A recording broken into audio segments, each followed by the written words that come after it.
Stars make every player on the team better. Michael Jordan, his ability to challenge himself, his natural ability physically of being able to play with such great energy, his intelligence, basketball intelligence, all those things I think were remarkable. I enjoyed coaching Michael Jordan because he had a respect for coaches and he had a desire to play at a peak level, and he's willing to follow instructions without, wanting to over-dominate the game. Even as a young player, there were times in the fourth quarter where he would make up the difference in a ball game on his own. I had to bring Michael in my office and say, Michael, when's the last time someone who led the league in scoring won a championship? Thought about it a bit. He said, Rick Barry. I said, yeah, that's right, in the 70s. But it's very rare that person that wins scoring championship is also on a championship team. So one of the things we're going to do is we're going to move the ball around and we're going to take the spotlight off you all the time and involve the other players on your team. He said, oh, you're going to have that equal opportunity offense. Well, what's going to happen when the 24-second clock gets under 5 seconds? We'll coach the players how to get the ball to you in that particular time so you can activate the ball. Save that terrific scoring ability for the fourth quarter. He laughed and he accepted the responsibility. And the other thing that we did is we moved him from a guard to a forward position. We really wanted to win the series in Chicago, Game 5, and we lost this game and we flew out to Utah to play the 6th game, and Michael said, we're going to end it tonight. You guys get ready for this ball game because we're not going 7. Going into the game, we kind of knew what we had to do to win the game. You had to play close, but come out and win the game in the last 5 minutes. The timeout that I did take with about 40-some seconds to go. That was the key, because knowing Jerry Sloan and having coached against him many times, I knew that if we could go down and score and make it a one-possession game, that he wouldn't call a timeout. We'll run the open. Dennis will, run a pick or set a pick or slip a pick, depending upon what Ostertag does. And Michael, you can double back on Malone if you have the ability.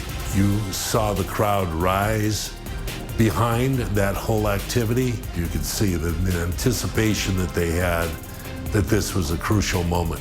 Michael changed the idea and pulled up for the jumper instead of taking it to the hoop and finished it. We called that season The Last Dance, and I thought, for an ending of a career, there could have been nothing sweeter than what Michael had just done.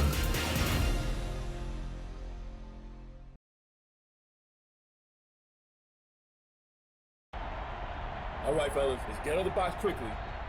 Julie, to your last time, take a shot. What time is it? Game time! Move!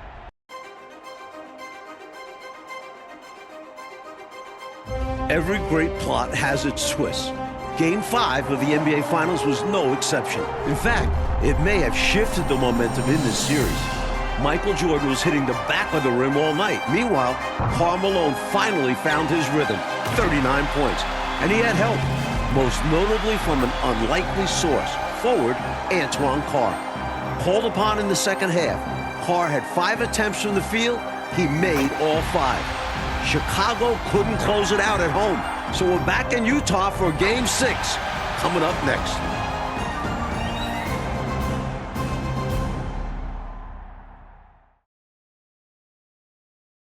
And a lovely evening view south over the Utah State Capitol building.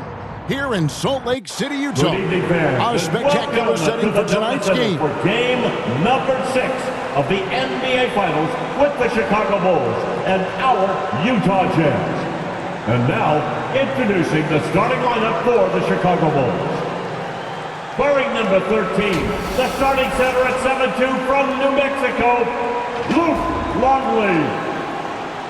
On the guideline, number 9 at 6'6", from Miami of Ohio, Ron Harper. Wearing number 7, starting forward at 6'11" from Croatia, Toni Kukoc. Wearing number 33, starting forward at 6'7" from Central Arkansas, Scottie Pippen. And a guard, number 23 at 6'6" from North Carolina, Michael Jordan. The Bulls are coached by Phil Jackson.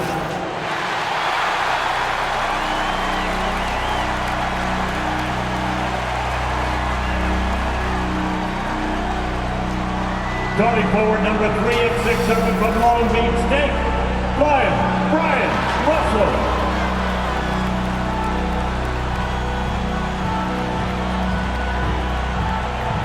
The starting center, number 31 at 6'9" from Stanford, Adam Keefe.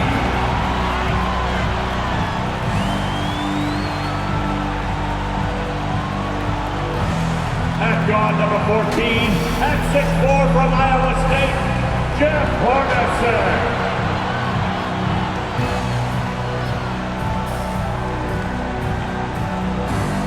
On the guard line, number 12 at 6'1" from Gonzaga, John Stockton.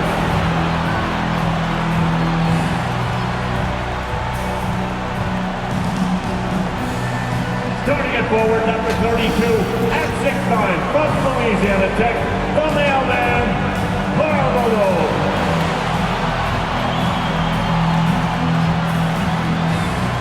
The Jazz are coached by Jerry Sloan. Then, your Utah Jazz. Welcome, everyone, to Game 6 of the NBA Finals. I'm Kevin Harlan. With me, former NBA Coach of the Year Mike Fratello and former player Clark Kellogg. On our sideline tonight, reporter David Aldridge.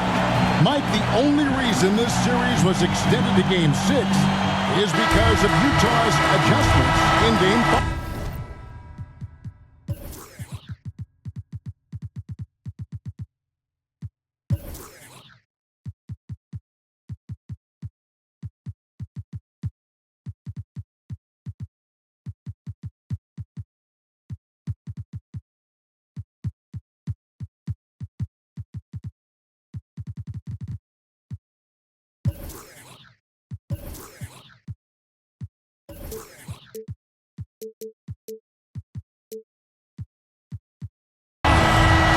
Screen and roll is a big part of their offense. They went away from it. Instead, they posted Karl Malone, inserted Antoine Carr, who gave them another shooter, so when Pippen doubled, they could kick the ball to the open man. And for Chicago in Game 5, Tony Kukoc coming up big, Clark. He had 30 points, but Jordan and Pippen could not get it going.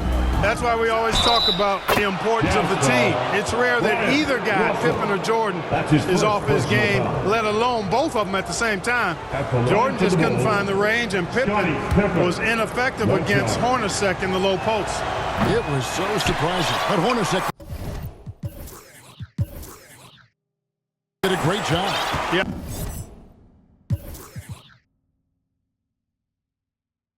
On the floor for the Chicago Bulls, Luke Longley is at the 5. The forwards, Scottie Pippen and Tony Kukoc. And at the guard positions, Ron Harper and the great Michael Jordan. And so for the Utah Jazz, it's Adam Keefe and Karl Malone inside. Brian Russell at the 3, and also tasked with defending Michael Jordan. And the skilled backcourt of Jeff Hornacek and John Stockton. When you look at how the Bulls have played on the road this postseason, they're only 4-4. And most of those losses have come against their toughest opponents, Utah and Indiana. Well, that's excellent work in transition on the break. Getting the step he needed on the defense and taking it all the way. That kind of aggressive mentality is impressive. Great work from him. Keefe against Longley. Malone trying to break free. And that'll be 2 free throws coming up. Officials on the call with the foul. Clark, of course, it took Chicago 7 games to get past Indiana. And as a former Pacer, I know how proud you are of those players from Indianapolis. No question about it, Kevin. Being part of that franchise's history and seeing that Indiana team push the Bulls harder than any team had during this dynasty, impressive. It was. He's so difficult to slow down when he gets that fire in his eyes. Stockton the bounce pass. And there's the pass to Russell. Tipped away. Harper with the steal. Hey, Clark, with the injury issues to Pippen and Harper, so much falling on the big shoulders of Michael Jordan. And we know those shoulders are broad and capable, and we're used to thinking of Michael Jordan as superhuman, but he's now in his 30s playing big minutes. Does he have enough to climb another hurdle? We'll see. It's going to be interesting to find out. And Karl Malone, the 1997 league MVP, has a full package of offensive firepower. Inside, outside, he gets it done in multiple ways. And first team all defense 2 years running. Give him credit. He's an elite two-way player. And Utah has possession after the Bulls pick up 2. Here's Hornacek. Keefe passes to Russell. Malone trying to break free. Not always easy to get a shot around a guy of Longley's stature. He uses his length to get all over it for a block. And a first time out of the game called for Utah. And the Bulls, David Aldridge, with some concerning injuries. Thanks, guys. Now, the big news for the Bulls is the condition of Scottie Pippen, who hurt his back in Game 3. He did take an injection yesterday, did electrical stim, iced it, had ultrasound and a massage, and then he did a lot of stretching. He told me he's a little bit ginger, but nothing can keep him out of a game like this. Back to you. We knew that. David, thank you. Mike, it really has been an injury-plagued series for the Chicago Bulls. Yeah, Ron Harper has the flu, can't hold down any food.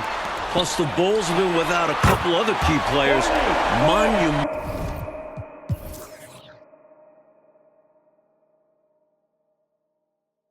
challenge for them tonight. Huge, you're right. And Dennis Rodman, not his usual energetic self in Game 5. Just 3 rebounds. Tying his season low. He's got his work cut out for him trying to battle with Karl Malone. The Bulls with the finish line in sight, looking for their 6th ring in the last 8 years. Boy, I love that assertive finish. Yeah, he didn't want to let anyone think they could get in his way. Well, if seeing that, I doubt the defense is all that eager to tangle with him around the rim. This is what he brings to your team. The ability to turn misses into makes. Pile up second chance points. That one drops for him. Don't you just love watching big men pass it? Nice job, Luke. Hornacek outside. Pass to Russell. Malone outside. Kicks to Hornacek. Just 5 on the clock. Up again, and it's Russell with that extra effort. Gets his body in position for the tip and then uses a soft touch to guide it in. And a big Game 5 for Tony Kukoc. You know, Clark, he made as many shots in just 13 attempts as Jordan and Pippen made collectively in a combined 42. I mean, that's just amazing. Yeah, his efficiency was off the charts, and I don't think the Bulls fed him enough. They got to remedy that tonight, though, Kevin. You're right. Boy, tremendous advantage on the offensive boards for Longley there. Easy putback for him. And in the 4th quarter of Game 5, John Stockton didn't attempt a single field goal. Jerry Sloan would like him to be a little more assertive with his scoring tonight. He's been an outstanding field goal percentage shooter throughout his career and in this series, Mike, so no real reason for him not to look for his shot. And here's Malone after the three-pointer from Scottie Pippen. Stockton the pass to Malone. And the basket is good.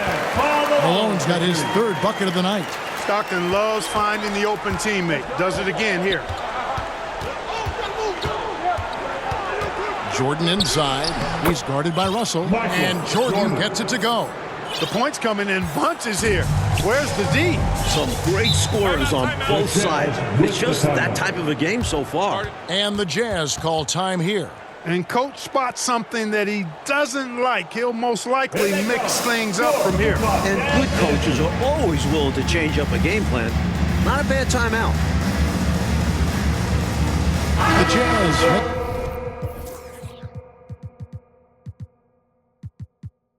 a switch here. Carr's checked in. Antoine Carr. There's 1:17 left in the 1st quarter. Back to Stockton. Moves back up. It's rebounded by Harper. And the Bulls limping to the finish. You wonder, do they have enough left to get it done? Assistant. There is a toll to playing into June year after year. A lot of challenges to reach this point. Now, with the finish line in sight, they're trying to make that last push. Here is Stockton. The Bulls getting their last shot to go. Shot clock at 5. Here's Russell, and he makes the 8-footer. Russell's got his second bucket of the game to go. Bulls leading by 7.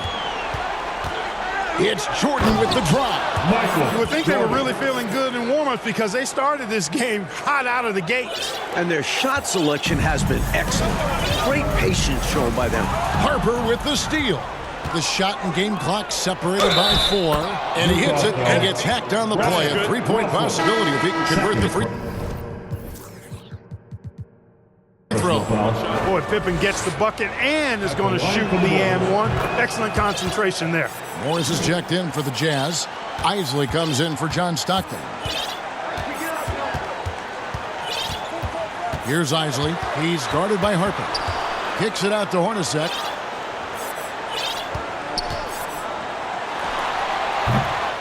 And it's Chicago with the rebound.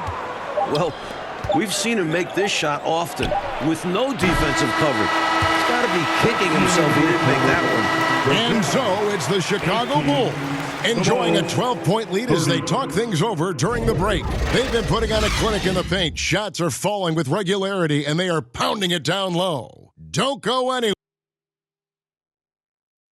Welcome back to the second quarter of the NBA Finals, Game 6 here in Utah.